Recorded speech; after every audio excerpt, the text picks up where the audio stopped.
కళ్యాణ్ మీద మీ అభిప్రాయం ఏంటి? పవన్ కళ్యాణ్ గారు 17% 12% ఓటింగ్తో అయితే ప్రభుత్వాన్ని అయితే రాబట్టుకోలేడు. కానీ ఎంతవరకు చంద్రబాబు నాయుడు గారిని అనుసరించిపోతేనే అతనికి మంచి లైఫ్ ఉంటుంది. చంద్రబాబు గారు 15 ఏళ్ళు ముఖ్యమంత్రి ఉండాలని ఆయన చెప్తున్నారు.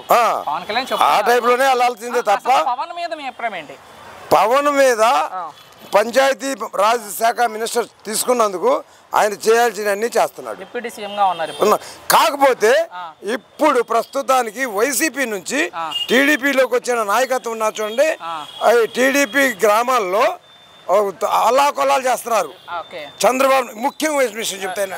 చంద్రబాబు నాయుడు గారికి హలో, చంద్రబాబు నాయుడు గారికి వందనాలు. వైసీపీ నుంచి మన టీడీపీ పార్టీలోకి వచ్చిన వాళ్ళు మన టీడీపీ పార్టీని గల్లంతు చేస్తున్నారు.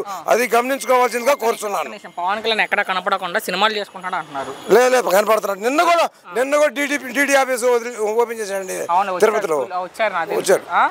మరేంటి పవన్ కళ్యాణ్ క్షమాపణ చెప్పాలని తెలంగాణ అవసరం లేదు. క్షమాపణ చెప్పాల్సిన అవసరం లేదు. పవన్ కళ్యాణ్ హైదరాబాద్ అడుగు పెట్టినవారు అడుగు నీ పట్టుపోతే అక్కడ దెబ్బలు అడుగుతే నువ్వు నరిగితే నేను నరుకుతా, నేను నరిగితే నువ్వు నరుగుతూ, నువ్వు నరిగితే నేను నరుగుతా. అంతే చెప్పడు. అంతే నమ్మకం.